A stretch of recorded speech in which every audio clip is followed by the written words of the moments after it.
પ્રથમ સ્કંદના અંતમાં રાજા પરીક્ષિતે શુકદેવજી મહારાજને પ્રશ્ન પૂછ્યો છે.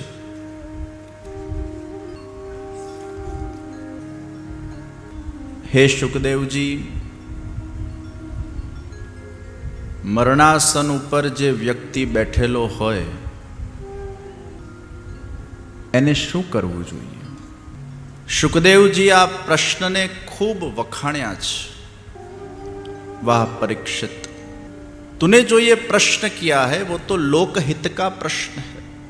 वर्यानेशते प्रश्न कृतो लोकहितं नृप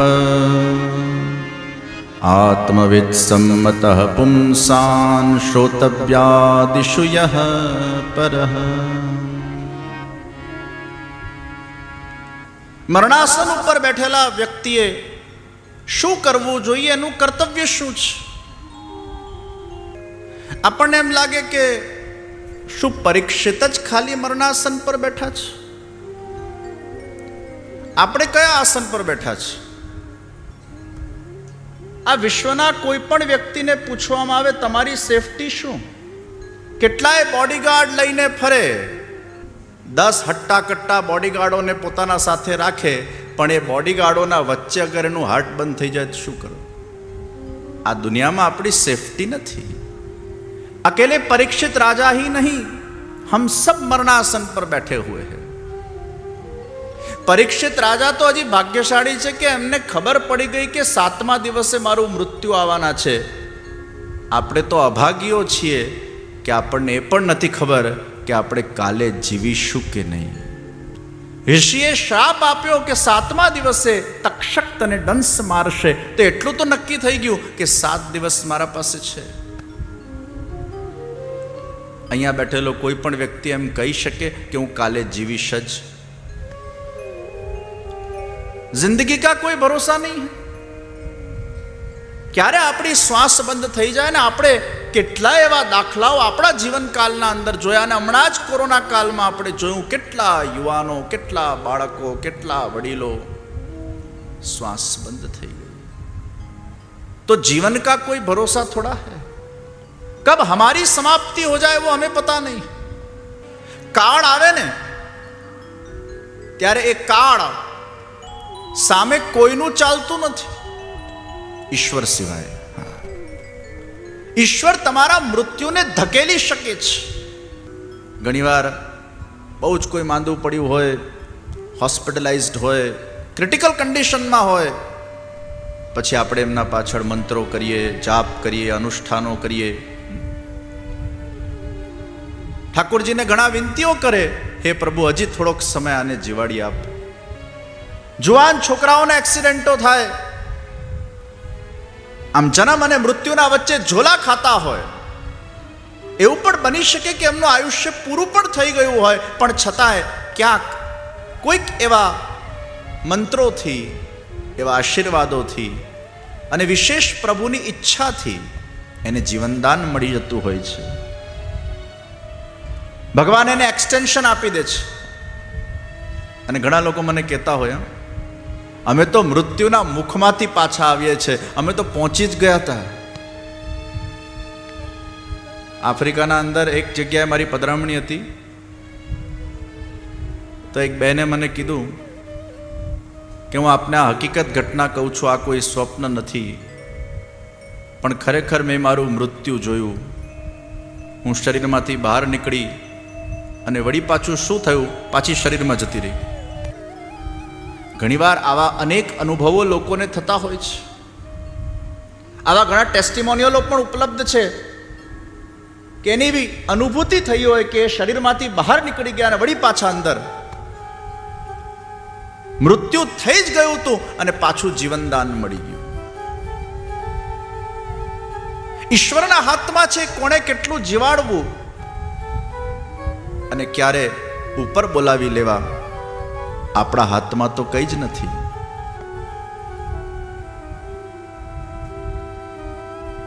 તો ઘણીવાર આપણે અમુક અનુષ્ઠાનો કરીએ છીએ, અમુક મંત્રો કરીએ છીએ તો એક્સટેન્શન મળી શકે છે, અને ઘણીવાર ન એ મળે.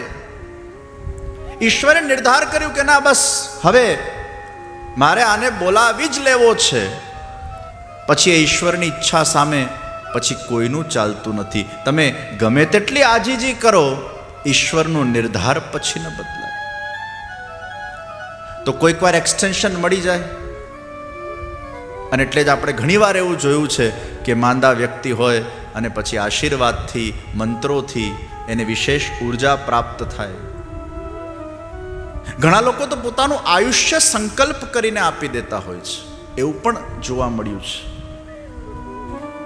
કે મારું આયુષ્ય આને પ્રાપ્ત થઈ જાય. અને એમ પણ ઘણા લોકો એ ઉર્જાથી પણ, એના પુણ્યથી પણ કદાચ 2-5 વર્ષ હજી જીવી જતા હોય છે.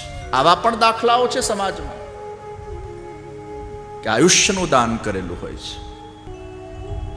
પરંતુ જ્યારે કાળ આવે ને, અને ઈશ્વરે નિર્ધારિત કર્યું હોય કે બસ હવે આનો છેલ્લો દિવસ,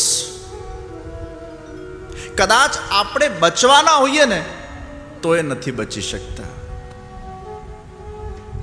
અને એટલે જ વિજયભાઈનું યાદ કરું છું. જ્યારે એમના પરિવારને હું મળ્યો, એમના ઘરે ખરખરો કરવા ગયો, એમના ધર્મપત્ની શ્રી, એમના ચિરંજીવે સજલ નેત્રથી મને કહ્યું કે વિજયભાઈની ટિકિટ ઇકોનોમી ક્લાસમાં આપને જાણીને આશ્ચર્ય થશે, 11A હતી. જે 11A ઉપર બેઠેલો વ્યક્તિ એકમાત્ર એવો નીકળેલો જે બચી ગયો હતો. અને એમના પરિવારજનોએ જ્યારે મને જણાવ્યું કે એમની તો ઇકોનોમી ક્લાસમાં 11A ની ટિકિટ હતી, પણ એર ઇન્ડિયાએ એમને પ્રમોટ કર્યા, બિઝનેસ ક્લાસમાં બેસાડ્યા. કાળ આવ્યો હોય ને ત્યારે જે સીટ પર જે વ્યક્તિ બચી ગયો એમાં કદાચ આપણાથી બેસાઈ ગયું હોય તો પણ ભગવાન એને કોઈ બીજી સીટ પર બેસાડી દે, કારણ કે એનો સમય સમાપ્ત થઈ ગયો છે. मृत्यु को कोई रोक नहीं पाता. तो हमारे जीवन में कब क्या हो जाए वो हमें पता नहीं है. આપણે બધા જ મરણાસન પર બેઠેલા છે. કોઈની જિંદગીની ગેરંટી નથી, અને એટલે સમય આપણા બધા પાસે બહુ ઓછો છે એમ માનીને નથી ચાલવાનું કે આપણા પાસે ખૂબ સમય પડ્યો છે. बहुत कम समय है, और इसलिए समय की अहमियतता है. और वो समय को धन के रूप में, जैसे धन की हम बचत करते हैं અને ધનને આપણે વેડફતા નથી, એમ આ સમય પણ વેડફાવો ન જોઈએ. સમય કિંમતી છે. તો ક્યારે આપણું મૃત્યુ આવી જાય આપણને ખબર નથી. મૃત્યુ એ સત્ય છે, એવી કડવી દવા છે જે દરેક વ્યક્તિએ એકવાર તો પીવી જ પડે. અને આપણે તો અનેક વાર પીને બેઠા છે. કેટલાય આપણા જન્મ થઈ ગયા ને કેટલી વાર આપણે મરી ચૂક્યા ને કેટલી વાર આપણે જન્મી ચૂક્યા ને કેટલી વાર આપણે સંસારને ભોગવી ચૂક્યા છીએ. આપણા જેટલા મૃત્યુના એક્સપિરિયન્સ્ડ વ્યક્તિ કોઈ છે નહીં. લાખો વાર આપણું જન્મ થઈ ગયું, લાખો વાર આપણે મરી ચૂક્યા છીએ. અને એટલે આજે પણ આપણા સબકોન્શિયસમાં ક્યાંક એ મૃત્યુનો ભય છે. કારણ કે એમ કહેવાય કે જ્યારે મૃત્યુ આવે ને ત્યારે 100 વીંછીઓ એક સાથે કરડે એનું જે કષ્ટ થાય ને, એ કષ્ટ આત્મા જ્યારે શરીરના બહાર નીકળે છે ત્યારે એને થતું હોય છે. ये मृत्यु का कष्ट है, वो हमने भुगता है. तो प्रियजनों, આપણે બધા જ આ આસન પર બેઠા છે. કાલનો સૂરજ આપણે જોઈશું કે નહીં જોઈશું એ આપણને ખબર નથી. મારી નાગપુરમાં કથા હતી, સત્ય ઘટના. અને નાગપુર કથામાં જેમ હમણાં ગાંધાર પરિવારના ભાઈએ બહુ સરસ વાત કરી કે જે ધૂન ચાલતી હોય છે, અને એ ધૂનમાં જ્યારે હું પોતે મગ્ન હતો અને એક ભાઈ 60-65 વર્ષના હશે આમ રાધે રાધે કરતા હતા, તાળીઓ પાડીને રાધે રાધે રાધે રાધે રાધે રાધે રાધે રાધે રાધે રાધે રાધે રાધે રાધે, અને રાધે રાધે બોલતા હાર્ટ ફેલ થઈ ગયું કથા મંડપમાં. કથા મંડપમાં જ પહોંચી ગયા. મારી આંખ બંધ, હું તો મારા ધૂનમાં મગ્ન હતો અને ખૂબ તબલાને બધું વાગતું હોય એટલે પેલો અવાજ અહીંયા સુધી ન પહોંચ્યો હોય, બહુ દૂર પાછળ બેઠેલા. હવે આટલા દૂર કદાચ કોઈક કશું થાય તો ખબર ન પડે. અચાનક બધા ભેગા થયા, એમને પછી એમ્બ્યુલન્સ બોલાવી એમને લઈ ગયા,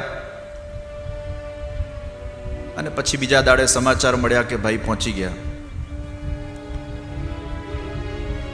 પછી મારી ઓસ્ટ્રેલિયામાં એડલેડમાં પધરામણી હતી. મારા રાજીવભાઈ ગૃહસ્થ તમારા સાથે હતા, અને એડલેડની મારી પધરામણીમાં એમના દીકરા મને મળ્યા અને એ વિડીયો લઈને આવ્યા. મને કે આપની કથામાં મારા બાપુજી, અને એ વિડીયો પણ કોઈએ ઉતાર્યો તો હતો નહીં. એમના પરિવારજનોને ખબર તો હતી નહીં કે ભાઈ આમનો છેલ્લો સમય છે ને રાધે રાધે બોલે છે ને અમે એમનો આમ વિડીયો લઈએ, એવું તો હોય નહીં. ઓર્ગેનાઇઝ તો આ બધી વસ્તુઓ થઈ ન શકે. પણ એ વખતે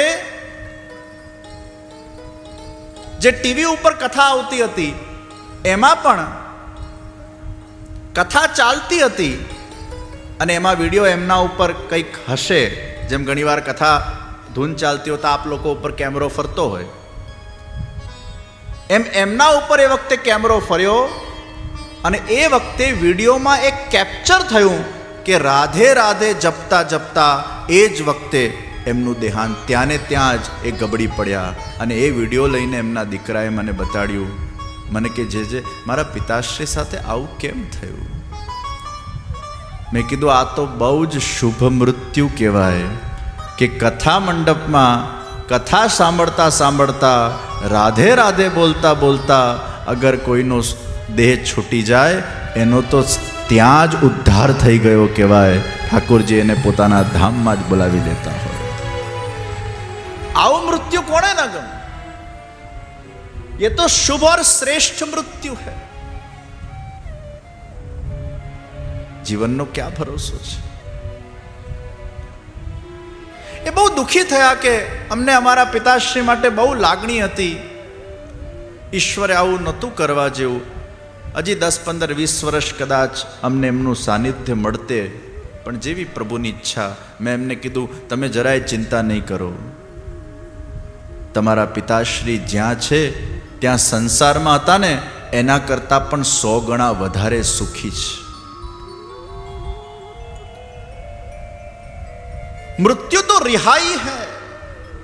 हम रिहा होते हैं इस शरीर में से, इस बंधन में से. अगर मृत्युने आत्माना पर्सपेक्टिवથી अगर આપણે જોઈએ એ તો શુભ છે, કારણ કે આત્મા તો ઈચ્છે છે કે હું રિહા થઉં.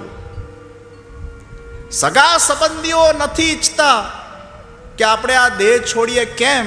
કારણ કે એમનું અટેચમેન્ટ છે. હા, પછી કોઈક વાર બહુ કોઈ વૃદ્ધ થઈ જાય અને બહુ બિચારા પીડાતા હોય, હેરાન થતા હોય, કષ્ટમાં હોય, એ બિચારા વૃદ્ધ પણ બોલતા હોય હે ભગવાન બસ હવે અમને આમાંથી છોડાવ. અને એમાં પછી આપણે એવી એના માટે કામના કરીએ કે બસ ભગવાન હવે આનું આયુષ્ય પૂરું થઈ ગયું છે એટલે હવે આપ આમને વિદાય આપો, તો આ પણ સુખી થાય અને એમનું સુખ અમારું સુખ છે એ જુદી વાત છે. પણ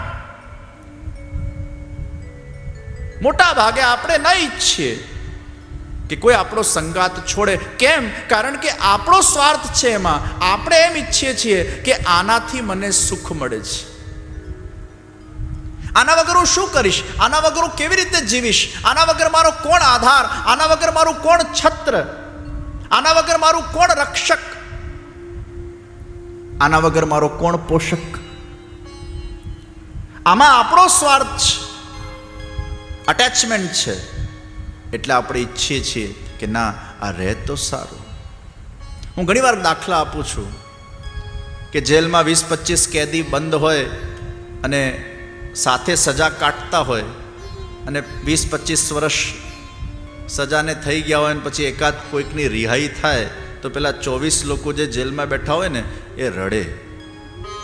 અરે આટલા વર્ષોનો તમારો સંગાત, તમે ન જાઓ ન જાઓ ન જાઓ. હવે પેલો રિહા થતો હોય અને પેલા કેદી એમ કે ન જાઓ ન જાઓ, તો પેલો કે ભાઈ હું રિહા થઉં છું ને એમ તમે જે દિવસે રિહા થશો ને તમને પણ મારા જેમ સુકૂનની પ્રાપ્તિ થશે. હું પણ એક કામના કરું છું કે તમે પણ જલ્દી રિહા થાઓ મારા જેમ. તમે રડો નહીં. એમ આપણે બધા સંસારના અંદર કેદીઓ છીએ, અને જ્યારે આપણે રિહા થઈએ છીએ ત્યારે પેલા રડે છે એટલા માટે કારણ કે એમને હજી તમારા સંગાથની જરૂર છે. હમ તો મુક્ત હો રહે હૈ. અને એટલે જ આગળ કપિલાખ્યાનના અંદર ભગવાન કપિલજી જે દેવહૂતિજીને ઉપદેશ આપવાના છે એમાં એ ગર્ભના અંદર એ જીવ ભગવાનને કઈ રીતે પ્રાર્થનાઓ કરે છે અને કેવા કષ્ટમાં કેવા દુઃખમાં એના સમયને વ્યતીત કરે છે. એ પ્રાર્થના કરે છે પ્રભુને, હે ભગવાન તે મને આ ક્યાં ફસાવી દીધા, મને આ ક્યાં નાખી દીધા, મલમૂત્રના વચ્ચે મારી જિંદગી બરબાદ થઈ ગઈ છે, કેટલાય જન્મો મારા થઈ ગયા, જન્મ જન્મથી હું ભટકું છું, મારો ઉદ્ધાર નથી થયો. અનેક જન્મોનું એને સ્મરણ થાય છે અને બધા જ જન્મોનું સ્મરણ કરતાં કરતાં એ વખતે અથ નવમે માસી સજીવ સર્વલક્ષણ સંપન્નો ભવતી પ્રભુને પ્રાર્થના કરે છે, પ્રભુ આ જન્મવું છે ને એ પણ એક બહુ મોટી યાતના છે અને મરવું એ પણ બહુ મોટી યાતના છે. પણ પ્રભુની માયા એવી છે કે જન્મવાનું કષ્ટ અને મૃત્યુનું કષ્ટ આ બંને ભૂલી ગયા છીએ આપણે. જો જન્મવાનું કષ્ટ યાદ આવી જાય ને, તમને એક 5x5ની કોઠડીમાં મલમૂત્ર ભરીને અગર એમાં 5 મિનિટ પણ બેસાડી દેવામાં આવે તો તમારી શી દશા થાય? નરકની યાતનાનો આપણને અનુભવ થાય. અને એ બાળક કેટલા બધા મહિનાઓ સુધી એ નરકની યાતનાનો અનુભવ એ માના ગર્ભના અંદર કરે છે અને પ્રભુને પ્રાર્થના કરે છે, પ્રભુ મને જલ્દી આમાંથી બહાર કાઢ અને બહાર નીકળીને બસ તારી ભક્તિ કરીને મારે મારું આત્મકલ્યાણ કરવું છે, મારે જરા પણ સમય આ મોહ માયામાં વેડફવો નથી. હે પ્રભુ મને બીજી વાર આ જન્મ જોઈતું નથી, મને આ જન્મ મૃત્યુના ફેરામાંથી તું મુક્ત કરજે, હું તને પ્રાર્થના કરું છું. અને જન્મ્યો ને બધું ભૂલી ગયો, બધી પ્રાર્થનાએ ભૂલી ગયો, કેટલા જન્મો થયા એ પણ ભૂલી ગયો, બધું ભૂલી ગયો, सब विस्मरण हो गया. तो हम तो चाहते ही हैं कि इसमें से निकले. મને એક પ્રસંગ યાદ આવે છે. હમણાં આ વર્ષે હું જ્યારે કેનેડા ગયો ત્યારે એક જગ્યાએ મારી પધરામણી હતી. 1 વર્ષ પહેલા કાળી ચૌદસના દિવસે એમનું એક્સિડન્ટ થયું અને એ એક્સિડન્ટના અંદર દીકરી બચી ગઈ, પણ 4 કે 5 વર્ષનો નાનો દીકરો એમાં મરી ગયો. દીકરી બચી ગઈ, 8-9 વર્ષની દીકરી હશે, પણ 3-4 વર્ષનો દીકરો મરી ગયો. અને એ કેવી રીતે મર્યો? જો કાળ આવે ત્યારે શું થાય? 4-5 ગાડીઓ એમના સગા સંબંધીઓની સાથે જઈ રહી હતી અને દીકરી બીજી ગાડીમાં હતી બીજા સગા સંબંધી સાથે. તો દીકરીએ જીદ કરી કે હું આ લાલાને મારા સાથે રાખું, મારા ભાઈને. એટલે માતા પિતા જુદી ગાડીમાં અને એમના પરિવારજનો સાથે આ દીકરી હતી અને દીકરીએ જીદ કરી કે ના આને મારા સાથે રાખવું. પછી અધવચ્ચે માને પેલા નાના ટેણિયાની યાદ આવી. માં સ્વભાવ છે, માતૃ સ્વભાવ છે. એને એમ થયું કે ના મારો નાનો મારા પાસે વધારે સેફ છે મારા સગા સંબંધી કરતા. એટલે ગાડીનો આખો કાફલો 4-5 ગાડી સાથે જ હતી, એને ઊભી રાખી અને પોતાના પાસે બાળકને લઈ લીધો. અને એમની જ ગાડીનું એક્સિડન્ટ થયું, પોતે બચી ગયા, બાળક મરી ગયો. એટલો બધો એને વસવસો થયો કે મારી શું મતિ મારી ગઈ કે મેં મારા બાળકને મારી ગાડીમાં બોલાવ્યો. અગર એ સગા સંબંધીની ગાડીમાં હોતે તો બચી ગયો હોતે, જેમ મારી દીકરી બચી ગઈ. મારી શું મતિ મારી ગઈ કે મેને ये निर्णय लिया. બસ આ એના મનમાં ઘર કરી ગયું, ભયંકર ડિપ્રેશનમાં, એમાંથી બહાર જ ન નીકળી શકે.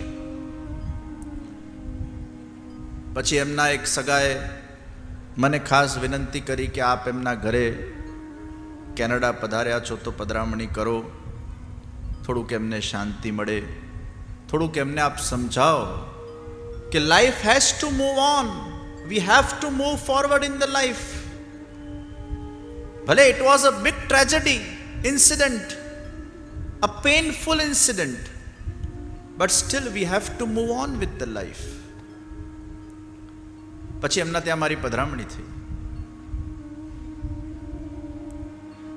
એમના ઘરે હું ગયો, એમના હસબન્ડ પણ હતા, બેન પણ હતા, પેલી દીકરી પણ હતી, અને પેલા દીકરાના ચિત્રને પોતાના ગોદમાં લઈને બેઠા હતા. હજી તો હું સોફા પર બેઠો અને બેને કીધું, જે આને ખોળામાં લો તો જરા. એટલે પેલા ચિત્રને, જે દીકરો ચિત્રમાં હતો, એને મેં મારા ખોળામાં બેસાડ્યો. 10-15 મિનિટ તો મારા ખોળામાં રહ્યો, અને સતત એ જ બાળકની વાત અને વાત, અને એ જ પુનરાવર્તન. અને એમની દિનચર્યા એવી થઈ ગઈ હતી કે બંનેને સાથે બેસાડે, દીકરીને અને પેલા ચિત્રને. એટલે બંને જમવા બેસે ને, એટલે દીકરીની એક થાળી કરે ને પાછું પેલું ચિત્ર સામે પણ એક થાળી મૂકે. એમનો એવો ભાવ કે આ પણ જમે છે સાથે. અને આ રીતે જેમ આપણે ઠાકોરજીને ભોગ ધરીએ એમ દીકરાને પણ આ રીતે ભોગ ધરતી. પછી મેં એમને ખૂબ સમજાવ્યા. મેં એમને કીધું, નિશ્ચિત તમારા સાથે જે થયું છે એ કોઈ માં ન ઈચ્છે કે એના સાથે થાય, પણ હવે હકીકત એ છે કે તમારા ત્યાં જે આ કોઈક જીવ આવ્યો હશે એ કોઈક સારો જીવ હતો. ઈશ્વરે એને જલ્દી એટલે બોલાવી લીધા કે ગયા જન્મના કોઈ નાના મોટા દોષોને ભોગવવા એ ભૂતલ પર આવ્યો હશે. 2-4 વર્ષ ભગવાન એને જિંદગી આપી. ગયા જન્મમાં મોક્ષ નહોતો મળ્યો, આ જન્મમાં મળવાનો હશે, એટલે ભગવાને કીધું, ભાઈ 2-4 વર્ષ આંટો મારી આવો, હું તને જલ્દી પાછો ઉપર બોલાવી લઈશ. એ 3-4 વર્ષ ભોગવવા આવ્યો, કારણ કે વધારે જો એને સમય, એને વધારે આયુષ્ય મળે તો વળી પાછા કર્મના બંધનમાં ફસાઈ જાય, પાછા એ જ મોહમાયામાં ફસાઈ જાય, નવા કર્મોનું બંધન થઈ જાય, પાછું એને કદાચ મોક્ષમાં વાર લાગે. એટલે મેં એમને સમજાવ્યા, આ કોઈ સારો પવિત્ર સાધકનો જીવ તમારા ત્યાં આવ્યો છે અને 3-4 વર્ષનો સંગાથ આપીને જતો રહ્યો છે. એ જ્યાં છે ને ત્યાં એ સુખી છે. હવે તમે આ ચિત્રને ચોક્કસ દિવાલ ઉપર લટકાવી દો, પણ એને ખોળા સુધી લાવવાની જરૂર નથી. હવે ધીરે ધીરે એમાંથી બહાર નીકળો, એને યાદ કરીને સત્કર્મ કરો. અને એમ કરતા કરતા પછી ધીરે ધીરે એ બેન ડાયવર્ટ થવા લાગ્યા. ચિત્રકેતુ રાજાની 1000 પત્ની હતી અને એમને પુત્ર થતું નહોતું, અને માણમાણિક પુત્ર થયું, અને પેલી રાણીઓએ ઈર્ષામાં એને ઝેર આપીને મારી કાઢ્યા. માણ થયેલો પુત્ર એને ઝેર આપવામાં આવ્યું ને મરી ગયો. અને પછી ચિત્રકેતુ રાજાને અતિશય શોક થયો કે મારું જીવનને જીવવું નકામું છે. અને તે વખતે નારદજીએ પછી એ પુત્રને પ્રેત વિદ્યાના માધ્યમથી બોલાવ્યો, અને જ્યારે એનો મેળાપ કરાવ્યો ત્યારે પેલા પુત્રએ કીધું, પિતાજી अब तुम्हें और मुझे कोई लेना देना नहीं है, मैं जहाँ हूँ बहुत सुखी हूँ और तुम भी जहाँ हो वहाँ सुखी रहो. પિતાજી બિચારા રડ કરતા હતા. એને થયું આને તો કંઈ પડી જ નથી, આ તો એના રીતે સુખી થયેલો છે, હું શું કામ હવે આના પાછળ આટલું બધું રડીને મારો સમય બરબાદ કરું. એનામાં વિરક્તિ પેદા થઈ ગઈ. આ ચિત્રકેતુ રાજાનો પ્રસંગ છે. આ ચિત્રકેતુ રાજા એ વૃત્રાસુર બન્યા, અને એ વૃત્રાસુર બનીને પછી ભગવાનની એ સુંદર સ્તુતિ એમને કરી અને પ્રભુ એમનો ઉદ્ધાર કરેલો. तो जिंदगी का कोई भरोसा नहीं, और इसलिए जो समय हमें मिला है उसका हम भरपूर उपयोग करें. ક્યારે વિકેટ પડી જાય, બેટ્સમેન પણ જ્યારે ક્રિકેટમાં રમતો હોય ને એની કઈ ગેરંટી નથી ક્યારે આઉટ થશે. એક એક બોલ એના માટે કિંમતી છે. એક પણ બોલ પર આઉટ થઈ શકે છે. કયા બોલે આઉટ થશે એને ખબર નથી, પણ આઉટ થશે નક્કી છે. એમ આપણા જીવનનો કયો દાડો એ આપણી વિકેટ પાડીને જતું રહેશે એ આપણને ખબર નથી. અને એટલે જ શુકદેવજી મહારાજ રાજા પરીક્ષિતને કહે છે, મરણાસન પર બેઠેલા વ્યક્તિનું સૌથી પહેલું કર્તવ્ય શું છે? એ પ્રભુનું શ્રવણ કરવું, કીર્તન કરવું અને સ્મરણ કરવું. શ્રવણ, કીર્તન અને સ્મરણ. તસ્માદ ભારત સર્વાત્મા ભગવાનીશ્વરો હરિઃ શ્રોતવ્યઃ કીર્તિતવ્યશ્ચ સ્મર્તવ્યશ્ચેચ્છતાભયમ.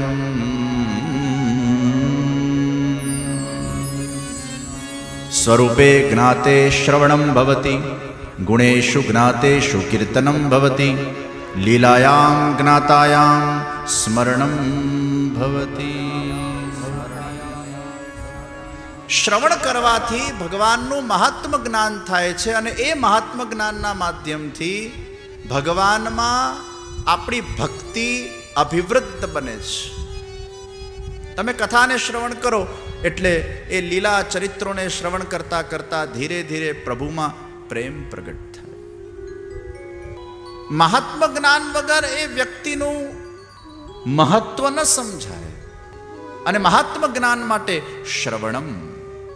અને એટલે જ ભક્તિની શરૂઆત પણ શ્રવણમ.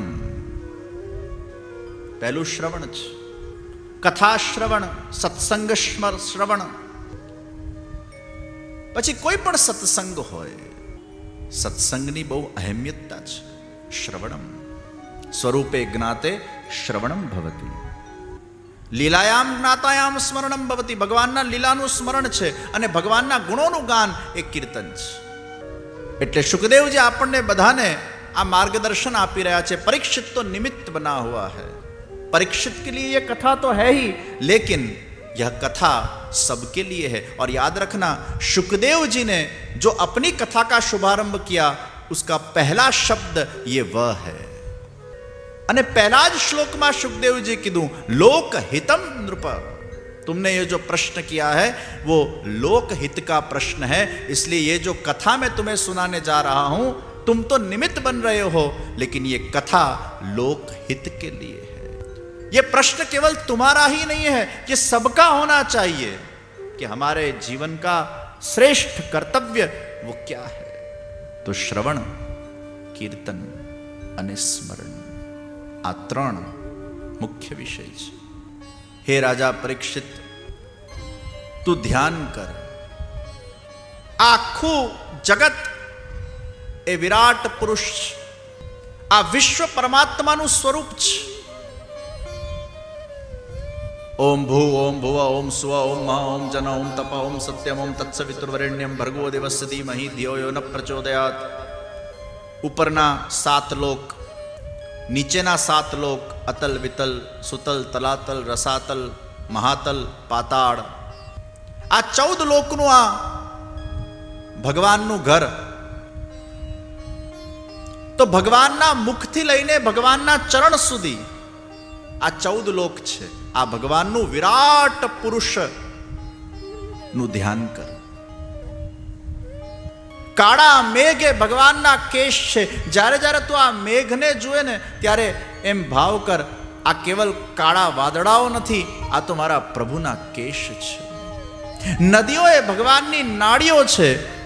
સૂર્યોદય એ નેત્રનું ઉન્મેષ છે અને સૂર્યાસ્ત એ નેત્રનું નિમેષ છે. આ વાયુની ગતિ એ ભગવાનનો શ્વાસ છે. અને એટલે જ મને એમ ઘણીવાર થાય કે ભગવાન જ્યારે ક્યારેક એમને એમ થાય કે મારે ભસ્ત્રિકા કરવું છે અને આમ ભસ્ત્રિકા કરવા લાગે તો વાવાઝોડા પેદા થઈ જાય.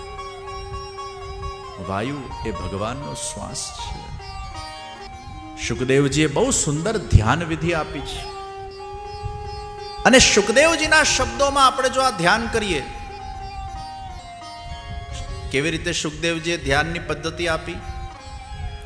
આ શુકદેવજીના જ એક એક શબ્દને જો આપણે લઈએ અને આંખ બંધ કરીને શ્રી કૃષ્ણ શરણમ મમનું જાપ કરતા કરતા આ જ શબ્દો દ્વારા જો ધ્યાન કરીએ ભાગવત પ્રમાણે, બહુ આનંદ આવશે. એમાં તમારા પોતાના ઈષ્ટદેવનું, તમારા ઘરે બિરાજતા ઠાકોરજીનું, કારણ કે ભગવાન તો જુદા જુદા સ્વરૂપથી વિરાજે છે. સર્વત પાણીપાદાંતમ સર્વતોક્ષિશિરો મુખમ સર્વત શ્રુતિમન લોકે સર્વમાવૃત્ય તિષ્ઠતિ. એના તો બધે મુખ છે, બધે ચરણ છે. તમે જે વખતે જ્યાં જે સ્વરૂપના અંદર એમને આવિર્ભૂત કરો એ વખતે ભગવાન જ્યાં એમના નેત્ર છે, જ્યાં એમના ચરણ છે, જ્યાં એમના હસ્ત છે, જ્યાં એમનું વક્ષસ્થળ છે એ પ્રગટ કરી દે છે. અને આવિર્ભૂત થયેલા સ્વરૂપને જ્યારે આપણે સેવીએ છીએ, સેવા કરતા કરતા કરતા કરતા ધીરે ધીરે પછી એ સ્વરૂપ આપણા હૃદયમાં વિરાજમાન થાય. આપણે આંખ બંધ કરીએ એટલે સ્પષ્ટ રૂપે એ સ્વરૂપ દ્રષ્ટિગોચર થવું જોઈએ. કેટલા લોકોને આંખ બંધ કરો અને આમ તરત તમને આમ વ્યવસ્થિત ભગવાનનું સ્વરૂપ આમ ક્લેરિટી સાથે દેખાઈ જાય છે. હાથ ઊંચા કરે, ક્લેરિટી સાથે, ધૂંધળું નહીં. કેટલા? 1, 2, 3, 4. તો તમે બધા શું કરો છો પાછા? કોઈને ક્લેરિટી જ નથી. આ બાજુ ક્લેરિટી સાથે આમ ઠાકોરજીનું સ્વરૂપ દેખાઈ જાય છે. આંખ બંધ કરો, આમ એકદમ ધૂંધળું નહીં, આમ ક્લિયર, ક્રિસ્ટલ ક્લિયર. તો આંખ બંધ કરીએ ને આપણા ઈષ્ટદેવનું સ્વરૂપ આપણને આમ ક્રિસ્ટલ ક્લિયર દેખાઈ જાય. બરાબર એમના નેત્ર, એમનું હાસ્ય, એમના ચરણમાં પણ એમની એ આંગળીઓ, એમના કપોલ, એમના અધરોષ્ટ આમ ક્રિસ્ટલ ક્લિયર દેખાય. અને આંખ બંધ કરો અને એમનું ધ્યાન થઈ જાય. તો શુકદેવજી મહારાજ બહુ સુંદર આપણને ધ્યાન પદ્ધતિ આપે છે કે હૃદય પ્રદેશના અંદર ભગવાનનું ધ્યાન કરો. અહીંયા શુકદેવજીએ ચતુર્ભુજ સ્વરૂપનું ધ્યાન બતાડ્યું છે. તમારા ઠાકોરજી અગર 2 ભુજવાળા હોય તો 2નું ધ્યાન કરવાનું. અને તમારે ત્યાં દ્વારકાધીશજીનું સ્વરૂપ બિરાજતું હોય, ચતુર્ભુજ સ્વરૂપ હોય, મથરાધીશજીનું હોય, ગોકુલનાથજીનું હોય તો જુદી વાત છે. પણ બાલકૃષ્ણલાલજી અથવા શ્રીનાથજીનું સ્વરૂપ, તો શુકદેવજીએ જે ધ્યાન પદ્ધતિ બતાડી કે ચતુર્ભુજ સ્વરૂપનું ધ્યાન હૃદય પ્રદેશમાં કરવું, શંખ ચક્ર ગદા પદ્મ સાથે. અને શું વિચારવું? કમલના સમાન ભગવાનના વિશાળ નેત્ર છે. ભગવાનના નેત્ર વિશાળ છે, કમલના જે. અને વિશાળ નેત્ર માં પોતાના મનને સ્થિર કરવું. ભગવાને કેસર સમાન પીળા વસ્ત્રોને ધારણ કર્યા છે. ભગવાનની ભુજાઓ શ્રેષ્ઠ રત્નોથી યુક્ત થયેલી છે. શિર ઉપર મુકુટ છે, કાનમાં કુંડલ છે. પ્રભુના ચરણ કમલ એ હૃદયના અંદર વિરાજમાન છે. એ ચરણને હૃદયમાં ફીલ કરવાનું. ચરણ કમલ હૃદય में विराजमान है. ગળામાં કૌસ્તુભ મણિ છે, હૃદયમાં શ્રીવત્સનું ચિહ્ન છે. હૃદય સ્થળ ઉપર એક દિવ્ય રેખા છે. વક્ષસ્થલે વનમાલાથી સુશોભિત છે. કમરમાં કરધની છે, આંગળીઓમાં વીંટી છે, ચરણમાં નુપુર છે. વાળની લટ પાછી રૂખી નહીં, ચીકણી છે. વાળની લટ પણ એકદમ ચીકણી. शुकदेव जी वर्णन करे छे, चिकनी बाल की लट है, वो घुंघराले बाल की लट. प्रभुનું મુખ કમલ મંદ મંદ મુસ્કુરાતું મુસ્કુરાતું છે. લીલા પૂર્ણ ઉન્મુક્ત હાસ્યથી એ ચિતવન પ્રભુના શોભાયમાન થઈ રહ્યા છે. એ નેત્રમાંથી દિવ્ય ઉર્જા નીકળે છે અને આપણા ચિત્ત મન અંતઃકરણને, સંપૂર્ણ દેહને, સર્વ ઇન્દ્રિયોને, રોમ રોમને ભક્તિથી પ્રકાશિત કરી રહ્યા છે. આવો સુંદર શુકદેવજી મહારાજે આખો ધ્યાન પ્રકાર આપણને બતાડ્યો. ઘણા પૂછે ને કે જપ કરતી વખતે શું વિચારવાનું, તો આ વિચારવાનું.